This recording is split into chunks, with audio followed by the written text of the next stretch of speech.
Welcome to Building the Future, hosted by Kevin Horick. With millions of listeners a month, Building the Future has quickly become one of the fastest rising programs, with a focus on interviewing startups, entrepreneurs, investors, CEOs, and more. The radio and TV show airs in 15 markets across the globe, including Silicon Valley. For full showtimes, past episodes, or to sponsor the show, please visit buildingthefutureshow.com.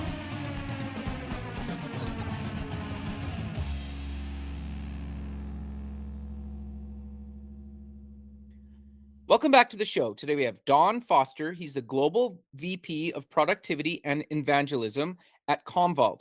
Don, welcome to the show. Hey, thanks, Kevin. Yeah, I'm really excited to have you on the show. I think what you guys are doing at Commvault is actually really innovative and cool. But before we dive into that, let's get to know you a little bit better and start off with where you grew up. Cool. Yeah. So, believe it or not, while I may live in Dallas, Texas now, I grew up in Central Illinois. Okay, So, cool. in a little farming community right outside of Champaign, Urbana, Okay. and then moved up closer to the Chicagoland area outside of Joliet in a town called Morris, Illinois, where I went to high school. Okay, very cool. So you went to university.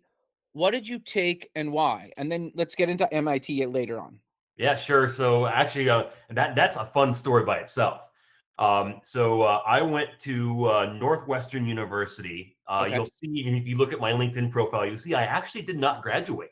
Yeah, I saw Um, that. yeah, I was one of those Y2K kids or Okay. Y2K professionals, right, that have been doing IT consulting on the side. I was at Northwestern University thinking that I wanted to be an attorney, thinking that I wanted to be an attorney in IP law.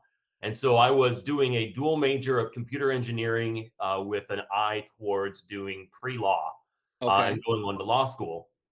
Of course, the funny thing throughout this whole thing was as I was going to Northwestern University, through some of my connections I'd made in working and doing consulting work in high school, I had actually met a um, a gentleman that worked at Kirkland and Ellis, a law firm in downtown Chicago.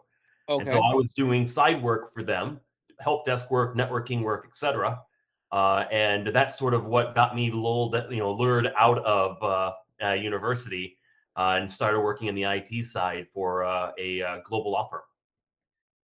Interesting. Okay. And to be fair, at that time, it was such a like so many people did what you did, right? Oh And yeah, just like got into the tech. 1998. Yeah, 1998, 1999. It was there was a huge demand, and if you were smart with technology, and especially if you knew networking, if you could code a little bit, yeah, there was opportunity abound and galore for you. Sure. So, walk us through your career going to MIT, and then let's dive into how you got to Comdex or Commvault, sorry, and then let's dive into your different roles because you've done a ton of stuff with them, and I'm always fascinated with people's journeys, especially when they've been at a company for almost 20 years like you have. Yeah, the story is really interesting, actually. So going back to being at that law firm, they hired me on full time. I had worked for there for about 4.5 years before I went to Commvault. And Okay. bear in mind, I'm in my early 20s at this point, working at this law firm. Right, coming out of Hmm. college, basically quitting school, going to work for a large law firm in the IT space. I was living my best life at that point, right? Yep. And One of the projects, the joke is the new guys or the new people in IT. The joke back then was, well, when there's someone new that shows up at a company, they always get two projects: printers, so all the network printers, and backups, because the joke was they were the two jobs that no one in IT wanted to do, right? So that's sort of where my career started, was basically helping to clean up, if you remember, all the jet direct HP laser printers and the cards you put in the printers and the print servers. i Yeah. got, I got started there, uh, Interesting. and of course it was easy. And then at that same time got started with backup. We were a legato networker shop well before EMC ever acquired them. Okay. And so the thing I really liked about backup at that point was it touched everything, literally Yeah. everything in the data center. Sure. So, Yeah, so got to working with Legato, found all the issues and the problems that it just didn't do for the firm, and I was told, hey, let's take a look at how we're doing backup and see if we can improve, especially coming out of around the 9/11 time, see if we can improve Right. recovery scenarios. And that's how I ran into Commvault. Just started to look around. They were a new vendor, new to the space. And I decided, along with my boss at the time, we took a look at a couple of different vendors. Commvault was one of them, and they really knocked our socks off even back then. Right, we're talking 2002 now, Yeah, like very and early. yeah, exactly. And so we ended up actually doing a proof of concept with them. We ended up buying the software, we rolled it out, and the rest is history. Kind of as I started to really get to know the product and then also get to know some of the people, because they were a small company then. It was kind of exciting to get out of the data center and kind of onto the vendor side. And that's really how I found my way to Commvault. Got it. Okay. So what made you finally make the switch? And then let's cover your journey through your different roles up until what you're doing today, because you just had a promotion. Congrats on that, by the way. And Thank you. you guys have some of the biggest brands on the planet using the platform. Yep. Yeah. So I guess kind of why I made the switch or why I made the career change. And it's odd to think that it's almost been 20 years now that I've been here. Yeah. But 20 years ago, before I was going to college, I was already working and doing. I was already a certified Novell engineer. I was doing Novell networking for small businesses. And one of the things I loved about that was every day was a different challenge, right? Right. The consulting company I worked with, as they were kind of helping me learn and kind of learn new skills, they would throw me in front of every challenge, and so that was fun. When you're going to a organization and it's like working in IT, sometimes it can get a little bit monotonous. Yeah. And what I really thought was cool is, oh, cool, I'm going to have a chance to join a company. They want me to essentially be a bit of a consulting engineer, right? A little bit of pre-sales, a little bit of post-sales, but every day was going to be different. Trying to tackle different problems every other day for a different customer, so to speak. So it was kind of like going back to something that I really enjoyed when I was younger. And then of course when I got there, the role was exactly that. It was Commvault was a small company, right? And as a consulting engineer or a systems engineer, whatever you wanted to call us back then, we would talk to a client, go through a sales cycle, and then of course we would be the ones then helping do the implementation the week following. So Got it. you quickly learned that you didn't oversell the products, and that you didn't tell any false truths, right? Because you're going to have to implement, make sure that that solution truly lands home the next week. Interesting. Can we pause for a second on that? I'm Yeah, curious. I think what you just said is actually super important. The kind of overpromise, and I also think just the reality of not selling so hard. So, can you elaborate on both of those things, and why do you think those are so important? yeah. I mean, so look, as technologists and folks that will be whether you're the pre-sale side or consulting, at the end of the day, your integrity and I mean, you obviously have your own brand, and your integrity is everything. Yeah. And the last thing that anybody wants to have is, an upset customer, especially when you are the one there showing them how you can help them solve these really difficult challenges. And with a person like myself, I wear my passion on my sleeve, right? I believe in the things that Commvault has done and is continuing to do. Right. So the last thing I ever wanted to do was, and it was something I probably struggled with early on, right? Because sometimes you can make software and technology do things it wasn't meant to do, and Right. just because you can doesn't mean you should, right? That's a 100%. statement I've come to live by. Yeah. But it's important that you're upfront, and that when it's okay to say no, we can't do that, or no, it won't work that way. And it's also I find having high integrity also means that when you're talking with customers, sometimes you jointly come to find solutions that you never really thought about, because everyone has their own context or their own preconceived notions of what good is or how you would solve a problem. And so Right. sometimes having that clear, no, it doesn't work that way, and you start working together, you start to come up with some really interesting and innovative ways to solve the challenges that are in IT. And I think that goes outside of just our jobs in IT, but it's just an interesting way of things that I've learned in working with clients. And that look, if you're always of high integrity, then number one, you're going to at least help make sure you can meet each other's goals. But better yet than that, you're not going to have a client screaming at you that what you promised and the money they spent their hard-earned money on isn't working, right? Yeah. So that's really why I think that's so important. No, that makes a lot of sense. But I guess before we dive into what exactly Commvault is, I'm curious, how do you manage your own internal roadmap compared to feature requests? Because, when some of these big brands come calling and they say, we have, I don't know, 100 grand or $1 million or whatever the number is to implement X features, sometimes it's very hard to say no, especially at the early days, or even when you've been in business for a long period of time. Oh yeah, and this is something that our chief product officer and our CTO and I have run around and around in different roles in trying to find that intricate balance, right? Because it is a balance. Right. Um, one of the things that we always try and I kind of view it as a sort of an important foundational thing when anytime you're talking about technology and software in general, is we create the software for our customers, right? Right. So at the end of the day, if there's a feature that we're creating and our customers don't see a way that it would be utilized or see its value, Hmm. then that feature probably isn't, while we might think it's important, it may or may not be something that are, that needs to be prioritized. Right. And I see this a lot where companies will talk about capabilities and features, but then they're never utilized because it's almost like it's technology looking for a problem versus Yeah. a problem that's having technology created to truly solve it, right? Interesting. So, the it is a delicate balance because on one hand, right, you've got a lot of smart technologists that are driving a company like Commvault, and we have a vision and an understanding of the market. We have a vision of where we see problems continuing to evolve as we see that market evolve, and so we want to develop towards that vision. And sometimes that means creating capabilities or features or even products that maybe is ahead of its time for the marketplace and a challenge, but knowing full well that those things will come together.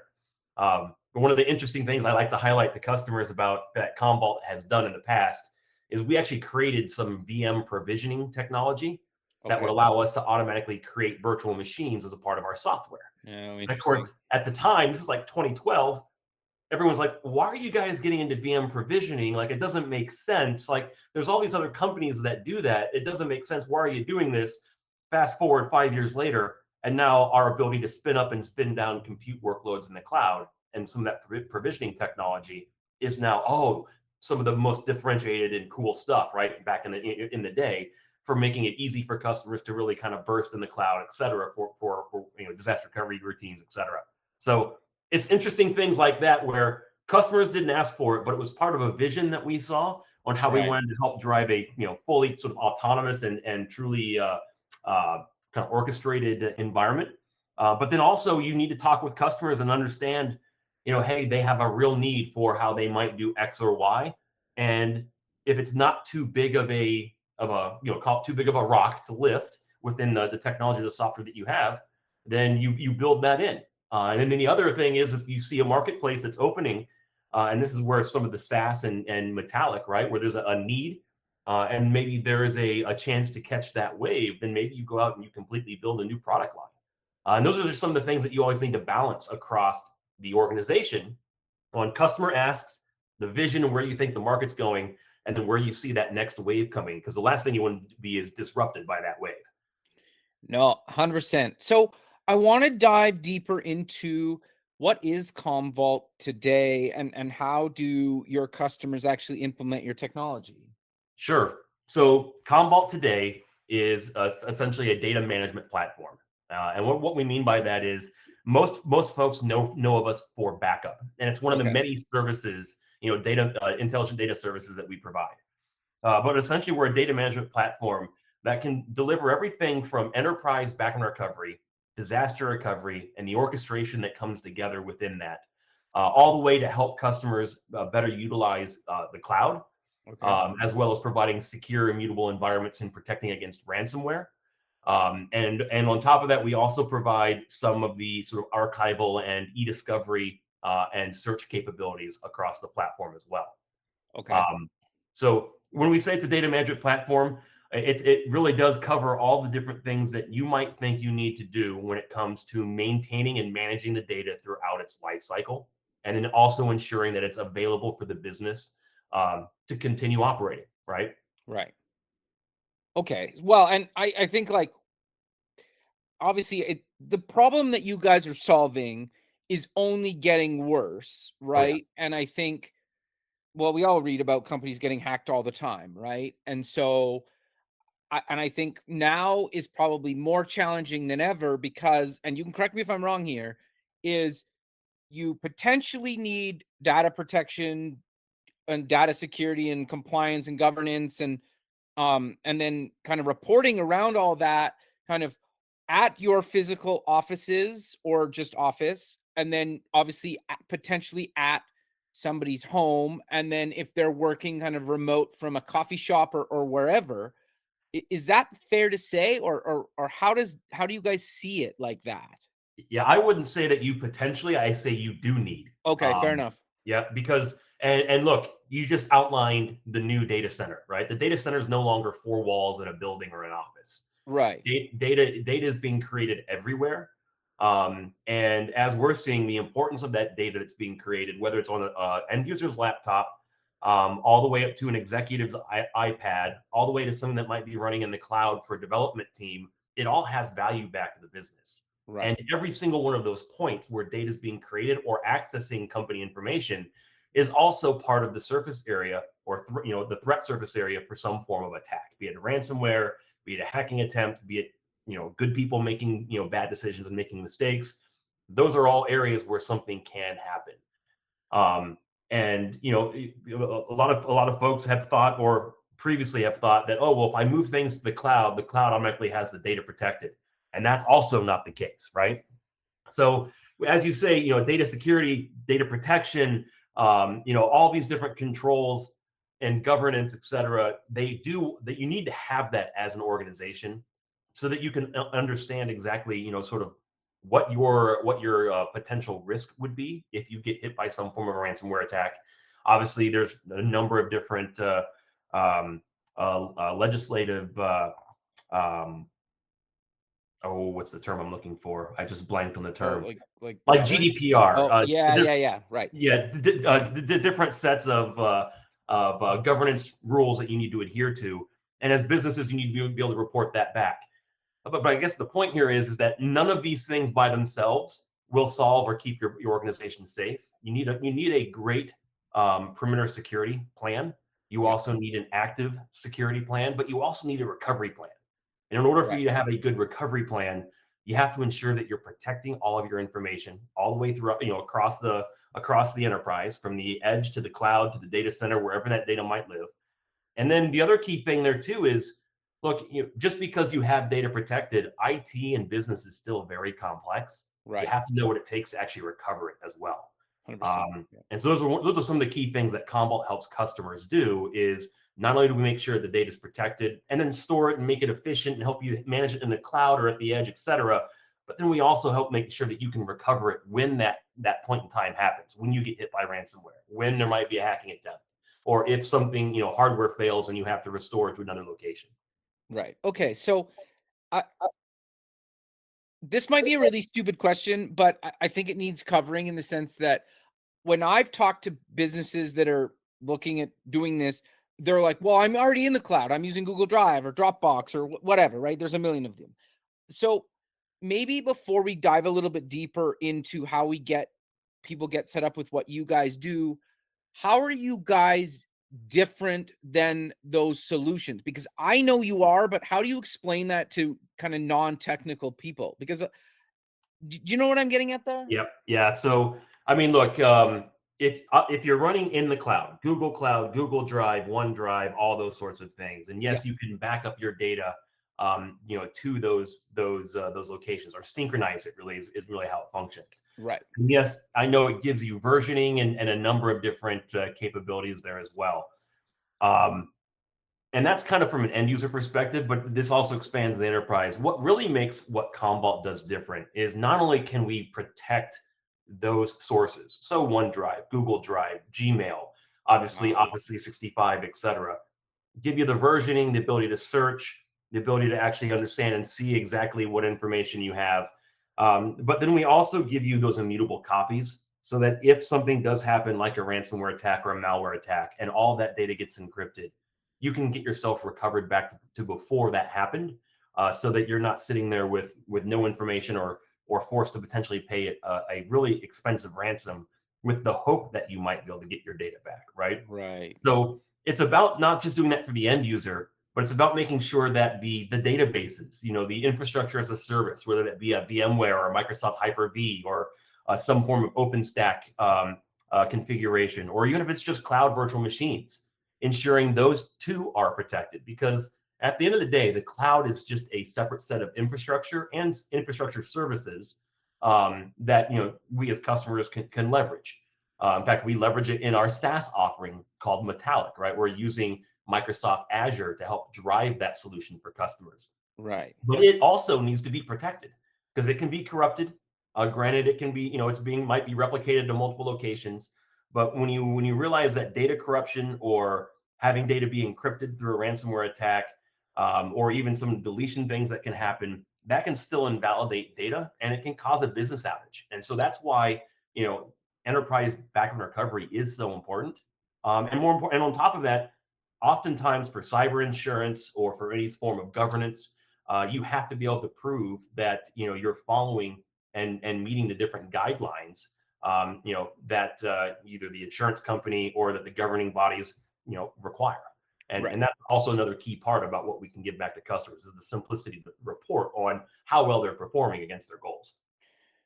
Okay. What do you mean by so what would be an example of a goal, and then how do I see whether I'm hitting that or not? Like, obviously it's a report, but what's in Yeah. that report? So great question. So three simple ways to think about this, right? Am I protecting the maximum amount of my data estate? Ideally, you want that to be 100%, but let's be honest, most organizations, um, you know, probably aren't protecting 100% of their data estate. There's always a laptop here or there, or some application, or some development space or whatnot that's not being protected, and they probably have good reason for that, right? So, Right. what percentage of my data estate is being protected? And then for those different classifications of the data in that data estate, what are my SLAs? And that SLA is recovery time objectives and recovery point objectives. And those are really the three things that customers are always tracking. Am I protecting what I need to protect? Am I then classifying them in a way for performance, cost, et cetera, and adjusting for risk based upon what the organization deems appropriate? And what I mean by that is, can I recover from 10 minutes ago or 24 hours ago? Right. Right. The risk in that data or that risk to the business is proportional to the cost that it takes to have those more recent recovery points, so to speak. Yep. And then more importantly, if something were to happen, can I recover back to that recovery point in a timely enough fashion that's also adjusted for that importance or risk, right? And so Right. that's where recovery point and recovery time objectives come from. And so what customers really look at is, okay, yes, I'm successfully protecting my data estate at the level that we've stated as a part of our, business continuity plan, disaster recovery plan, whatever it might be. And then number two, we're also doing it at the frequency that is required based upon classification to ensure that we can get back to a certain recovery time, a recovery point, and do it within a certain amount of time. And that's sort of how they can assess risk and showcase back how well you're meeting your stated goals for the business. And then, of course, there's also reports that then highlight, there's things that might be executing for longer term retention, for different compliance routines, et cetera. There's also things that we can report off from that perspective as well. Got it. Okay. Interesting. So hypothetically, I have Kevin Co, for example, Mhm. and I come to Commvault and I want to implement everything you just talked about. How do I actually go about getting you guys into my company? Like, walk us through that. I get it's different, probably Yep. depending on what I'm looking to do, but can you give us kind of a quick example? And then how long roughly does it take? Is it weeks? Is it months? Maybe walk us through that as well. I'm so glad you asked this question, right? Because this is part of the transformation that's occurring in our industry. So, Right. Kevin, I would first say to you, it's like, okay, so your team, your IT team, I mean, do you want to continue managing the infrastructure that it takes to scale and drive backups and DR? And if the Okay. answer there is, no, I'd kind of like to get out of the business of trying to manage all this infrastructure, then that's sort of the conversation that leads us towards, let's talk about how we can provide the level of backup and recovery, the level of sort of compliance and governance that you need across all of your data estate systems, and do it from a SaaS model. And what Okay. I mean by that is, instead of us necessarily installing software that you have to manage and maintain and you have to drive the infrastructure for your typical IT world, right? Yep. We're going to run this much like a Salesforce.com or like a an Office 365 for your email. And we're going to Okay. go ahead and provide the infrastructure and all of that initial setup driven from the cloud. And we're going to help you drive and protect your systems on premises. So you can still bring storage for high speed recovery, right? Also your laptops, also your SaaS applications, and manage it as a service. So this way, you're only paying really for the users or the number of VMs, or maybe the number of applications that you have in your environment. And then we're basically helping you meet those specified SLAs and helping you set that up. So that way, when it comes time to actually execute your backups or execute on your plan, well, A, it's already set up and defined. And really at that point, you're just trying to track for anomalies or for the items that aren't running successfully, and working together with Commvault team to ensure that, okay, we've solved those anomalies and that everything's running at the spec that you would require. Now, the time it would take to implement can be incredibly fast. In fact, if you wanted to, and if anyone listening wants to, you can go to metallic.io, which is Commvault's Metallic, which is our software as a service offering. You can actually do a free trial for your laptop right there from our website. And you'll see it takes literally probably all of about maybe a minute to install the intelligence to get tied in. And you get to see how simple it actually is to protect a laptop. And that's just as simple for protecting virtual machines, be it on-prem or in the cloud. And like I say, we've got a number of different ways that we can make that align to whatever your recovery point and recovery time objectives are for your data center. The other way of that is, if you're to say, you know what, love the idea of SaaS, but we've got a really strong IT team. We really want to manage and drive this ourselves. That's fantastic. In that case, we have a number of ways that we can help you implement the solution. The one that most customers choose nowadays are sort of our converged appliances that we call Hyperscale X. And that brings together all of our software, all of the intelligence of how data is being maneuvered, as well as the storage and networking that's required in an appliance that gets basically shipped to your data center, rack and stack, plug it in, and about 30 minutes later, you're ready to then start doing backups of the applications or virtual machines or laptops in your data center. And before you know it, you have everything protected. And that can be really straightforward and simple. And that will probably cover 80%, maybe 90% of your enterprise. And then beyond that, when you start to get really complex data challenges, complex environments, then that's when we can work with you on some of those personalized solutions and helping you customize the orchestration and automation components to tap into whatever is necessary. So those are really the two interesting options. We find a lot of customers are starting to look more and more towards that SaaS-based offering versus trying to bring on more solutions and more infrastructure on-prem. Okay. So basically I install a piece of software and or use the hardware piece and or you connect my cloud service accounts, and then you guys are monitoring all of that, and if my laptop dies or something and I get a new one, I just restore from backup and kind of keep going and reconnect to what I just outlined. Is that like a simplified version of what you're talking about? It's very simplified version of what we just discussed, and absolutely right. So if you were to run a backup, whether it be on-prem, through our software solution, the Commvault software solution, or whether you're using Metallic, Yeah, if that laptop goes sideways, or say you lose a virtual machine, or you need to do a refresh for a dev and test environment, it's basically a point and click and tell the system to restore either to the new laptop or to the new virtual machine location or in the cloud, got it. and we take care of that for you. Awesome. Okay. So then how are you guys monitoring my cloud services outside of what you guys provide, like my OneDrive or whatnot?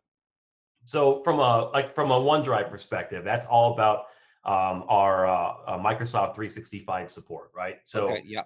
So what ends up happening is we ask our customers to pay per user. That's the way the subscription licensing for that solution works. Okay. And what ends up happening is once we register your Microsoft account for the Microsoft 365, Yep. and we have the users, as you know, all of those components are linked to that user. So Right. we're able to protect OneDrive. We're able to protect your email, even the archives or the undeleted, the recoverable items folder. All that is protected.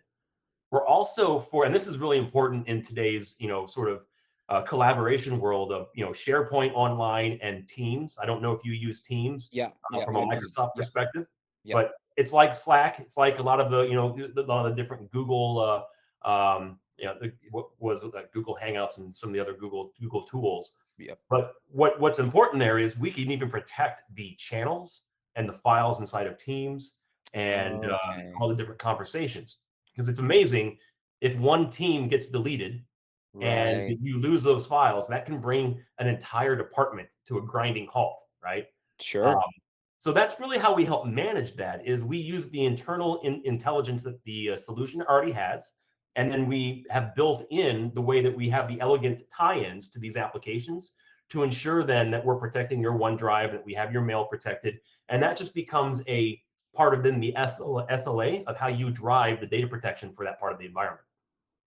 No. Okay, that makes total sense. And I'm assuming that I can have these backups happen automatically, kind of on demand.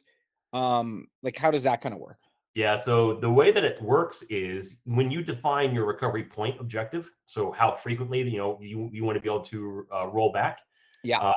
from a point in time, that will then help us define the schedule.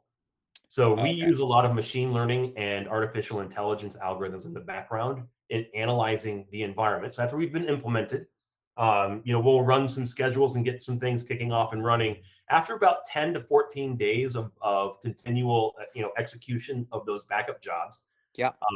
the machine learning algorithm will start to take control and ensure that we're running backups as frequently as necessary to meet the RPO points, Ah, and but doing it without necessarily overloading the system, right? So if you want to have a recovery point of every 12 hours, then we'll ensure that we're making those schedules run, and then we'll optimize it on the fly for every 12 hours, right? right. And but then so if my computer's sleeping during one of those 12 hours, does it still run like wake the computer up and do it in the background or how does that work? Yeah, I mean, if the PC is off, Yeah, obviously you then can't turn obviously that thing. nothing's going to Yeah, happen. It will basically want to kick on, and it will try to run a job the next time that it's powered on. right. In the laptop space, so you have to realize this is where the nuance of IT gets interesting, right? In the Totally. data center, things are always on for Right. the most part, right? For an end user, your laptop can be powered off. Sure. So that's where we've done interesting little features like the continuous protection of the laptop. Okay. And that's usually something that's turned on by default nowadays. But in that scenario, what it basically means is when your laptop is running and you save a file, we'll track those file changes and then in the background just automatically protect them. Ah, Basically do very small backup jobs to got it. ensure they're always protected. That way, if you power the laptop off, or you're disconnected from the network and you do a lot of changes, you're not now suddenly trying to force a whole lot of information to the network.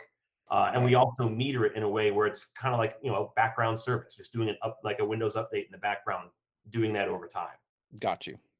Okay, so even if I'm offline, you're tracking my changes, and then when I reconnect to the internet, it'll kind of upload those changes kind of slowly in the background. Yep, that's the beauty of having a little bit of intelligence put within Yeah. the actual laptop. So, like in a Windows world, right? There's change journal logs that are occurring all the time on what Right. files you're updating, and if that maps back to content that we're protecting for you, obviously we keep that running index, even though you might be disconnected from the mothership, so to speak, right? And then Right. once your network connectivity hits back, boom, we'll scan and see all those changes, and a part of our process for then protecting those files, we'll understand what we have to synchronize, and it's off and running. Got it. Okay. So how does this same process apply to say the Mac or iOS and Android and iPad OS? I know you could probably do more on Android than you can with some of the Apple stuff, or what are your thoughts around that? Yeah, I mean, so when we're talking protection of phones and iPads, um, for the most part, there's not a whole lot that we really necessarily do on that front. Okay.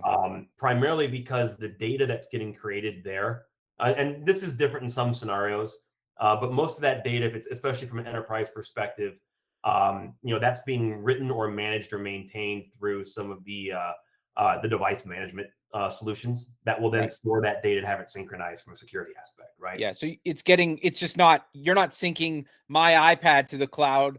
I'm pulling data from the cloud that's already being backed up by you guys, correct? Essentially, yep, that's the Yeah. way to Okay. think of it. Okay. Yep. But yes, the same sort of idea works for Mac OS, and then of course for any of the enterprise systems that you would think about, from virtual machines to file servers to network attached storage devices, to any of the newfangled technology in containers, Kubernetes, you name it. We've got the industry's broadest support for what enterprises run.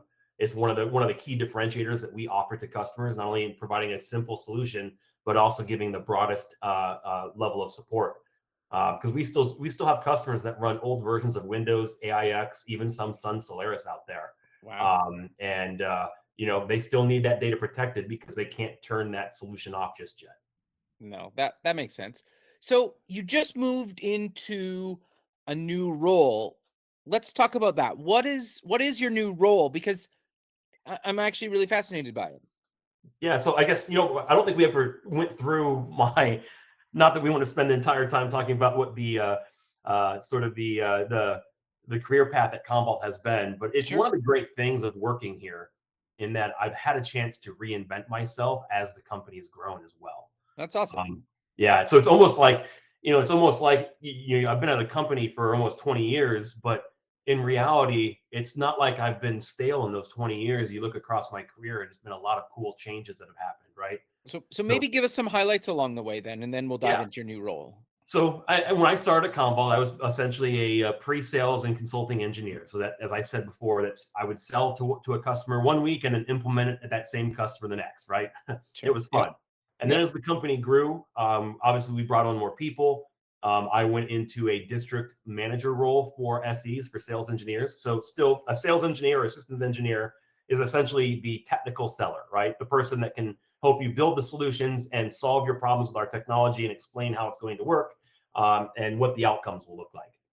Very So cool. I started to run a small team out of Illinois across 13 states, and did that for a couple of years.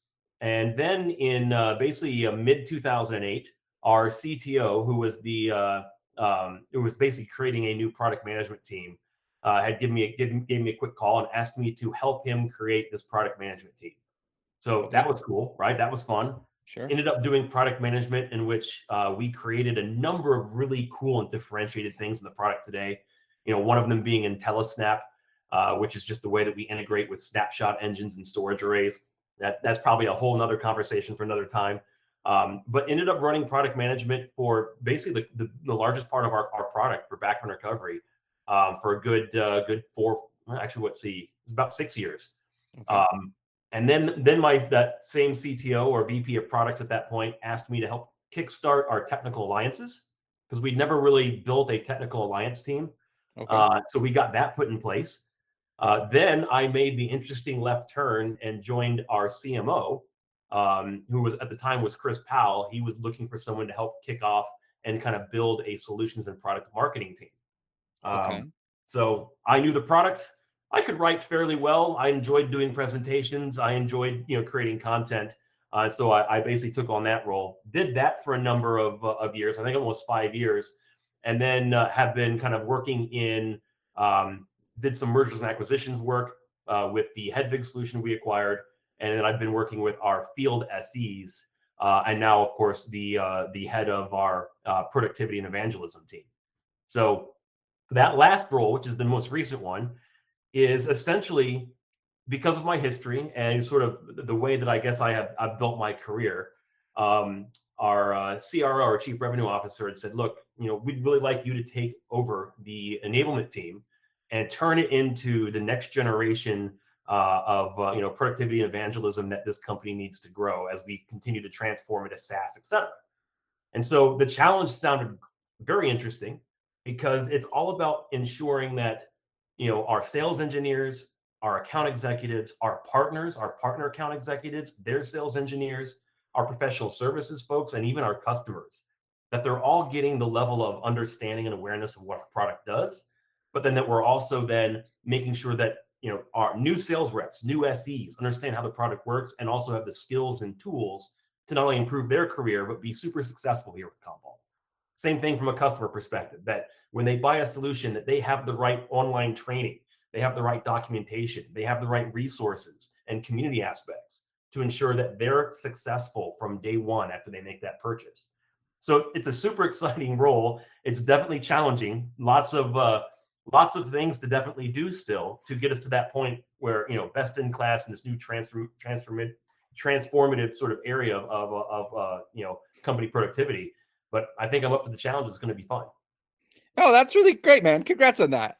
Thank you. So I'm curious, because you've had to, maybe reinvent yourself is probably the wrong word for it, but you've had to, obviously, as things have changed in the industry, you basically had to, learn, stay current and learn new things and be on top of all this stuff and adapt. How have you kind of managed that and kind of decided where to take your career? Because it can be really hard to manage your own career. Do you know what I'm getting at? Oh, it can be, yeah. Um, and so like in my LinkedIn, I actually I talk about how I'm a student of the game, um, and maybe that's kind of how I've done it. Is I Okay. look at everything that in my career and what we do in tech.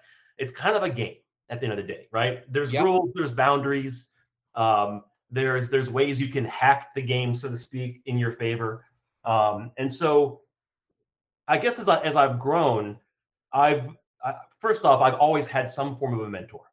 Okay. I can't say how important I think that is in a career and helping to kind of map what you want to do or where you want to go is always having someone there, and they don't have to necessarily be more senior, but someone there that's mentoring you in just your thought processes and what you like to do, what excites you, where your passion lies. Because one of probably the biggest things I learned very early on in my career is if you're not passionate about something, then are you really going to truly enjoy it, right? And are you really going to constantly be doing the things that make you happy day in and day out, or is it just going to be a job? And so I can tell you, I've come to love what I do in tech because I'm always following my passion. And if I know there's a big passion for what the next challenge is in front of me, then I'll be successful because you know if I have the passion, then I'll put the energy and I'll figure out whether it means I have to read, whether it means I have to maybe bring on a third party consultant, hire folks around me that know more about the topic and what we're trying to achieve than maybe I do. And then at that point, it becomes more about leadership and helping all these great ideas mesh into a strategy. But at the end of the day, if you have a mentor and you follow your passion, then navigating your career and going and doing what you want and having fun and enjoying it, as long as you're in that passion zone, so to speak, it almost comes along with the I don't say along with the ride, but comes along with the acumen, right? There's always going to be things you have to read. There's always going to be books. You're always going to find people that are smarter in the topics, and when you do, listen, right? There's no need Totally. to ever be the smartest person in the room. It's all about hearing what others can kind of give back to you and learning from that. So I think that's kind of how I've navigated my career. Is the challenge exciting? Does it fall in my passion? And more importantly, am I going to have fun doing it? And usually that all coincides with do I know everything about it? If not, then I'm probably going to have fun doing it because it means I'll be learning, right? Sure. No, I think it's interesting that you say that because I feel like I'm the exact same way. Is for me, it's obviously passion, but if I'm constantly learning, I'm happy doing what I'm doing, and if I'm not, I am ready to move on, Oh yeah, whether it's within the company or without, to a new company, or just changing up what I'm doing. So no, I totally get that. I think absolutely. And on it. that same front, I always say to people, when we're looking at hiring candidates for roles, yeah, throw experience out the window. And I'm not saying it's not important because it is, Sure. but I'll take the person that is super passionate, and excited than the person that has maybe very little passion but has the experience, the experience of a seasoned professional. Because you can teach and train and bring people up to speed and experience. In some cases, they find new ways, that innovative ways that maybe that they get the job done in ways that other folks haven't. Totally. But it's that passion that really drives them, and that's almost always the most important aspect for me. No, I actually think that's really good advice, because you're right. It's easy to just, well, this guy's got 10 years of experience, we're going to hire them. It's like, well, maybe if they're a good fit, sure. But if, you could just tell, right? If somebody's just there for a job, and I think in technology, like, I get that having a work-life balance sometimes is very tricky.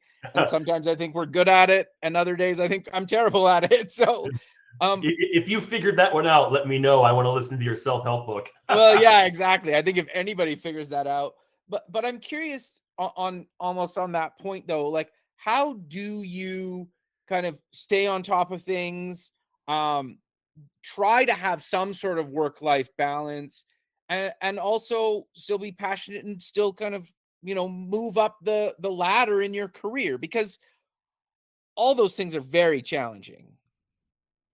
Yeah, so well, I think one of the first and most important things, um, and this is actually advice from a previous mentor. Okay. And it's number one is you need to make sure you're always reading, right? Reading and learning.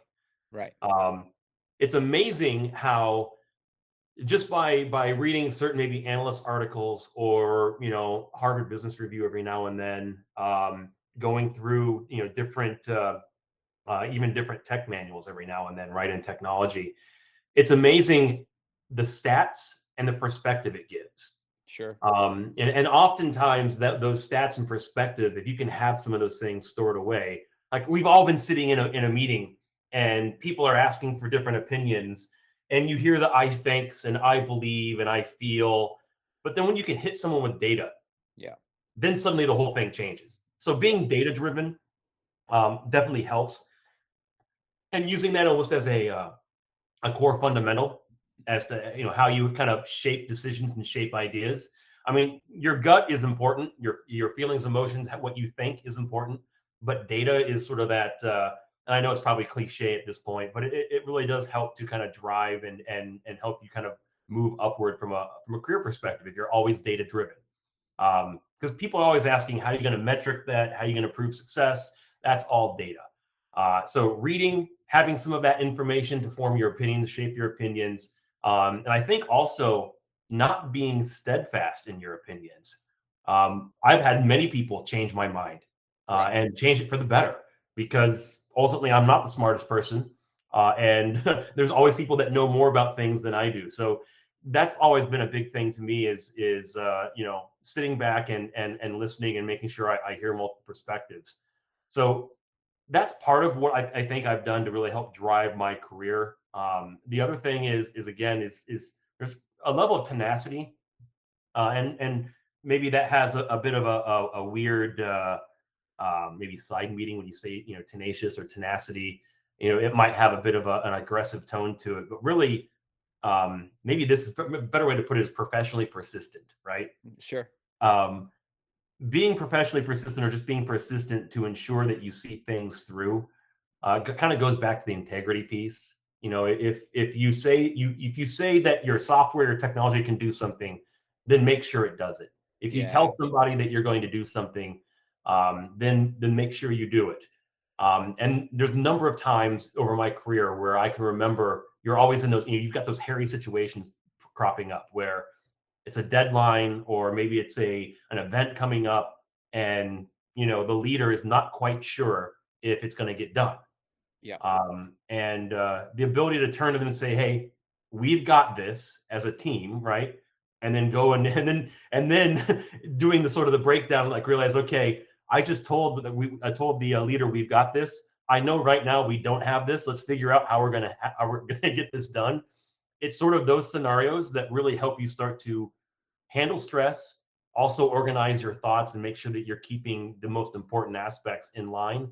And it's amazing. It's those times of pressure that will also help you start to realize what's actually important, when to discard complexity, and when to strive for simplicity.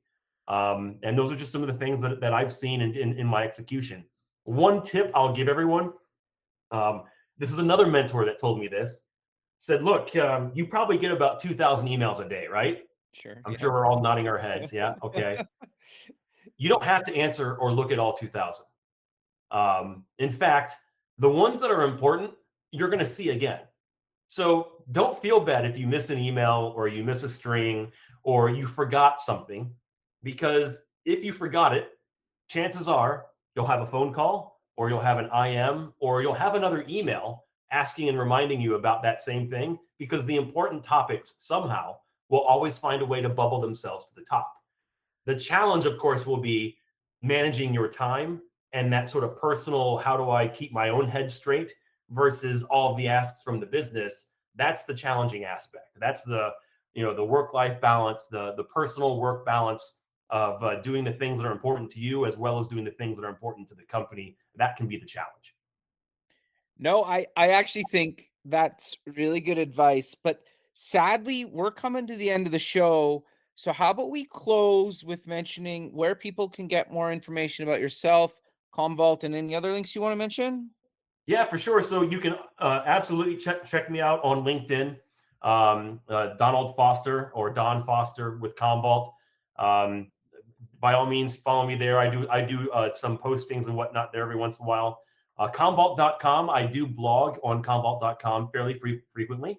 That's also a place you can find out more about the company and the software we offer and the capabilities built within. Also, I mentioned Metallic.io earlier. That is the website for our SaaS offering, which is built off the same technology that Commvault is built from, right? It's just a different branch of the same code tree that's Right. being developed and driven specifically for SaaS. So those are probably the three key things that you can go check out. I am on Twitter every once in a while, but it's probably more business stuff than it is anything personal. So probably not that important to necessarily follow me there. But if you want to, by all means, please do. I'm probably more active on LinkedIn. And of course, I do a lot of my blogging and whatnot through there as well. Very cool. And Commvault is with 2 M's, not one, just for people. Correct. Yes. Well, Don, I really appreciate you taking the time out of your day to be on the show, and I look forward to keeping in touch with you, and have a good rest of your day. Yeah. Thanks for the great conversation, Kevin. It's been fun. You as well. Thanks very much. Okay, bye. Thanks for listening. Please visit our website at buildingthefutureshow.com to join the free community, sign up for our newsletter, or to sponsor the show. The music is done by Electric Mantra. You can check him out at electricmantra.com and keep building the future.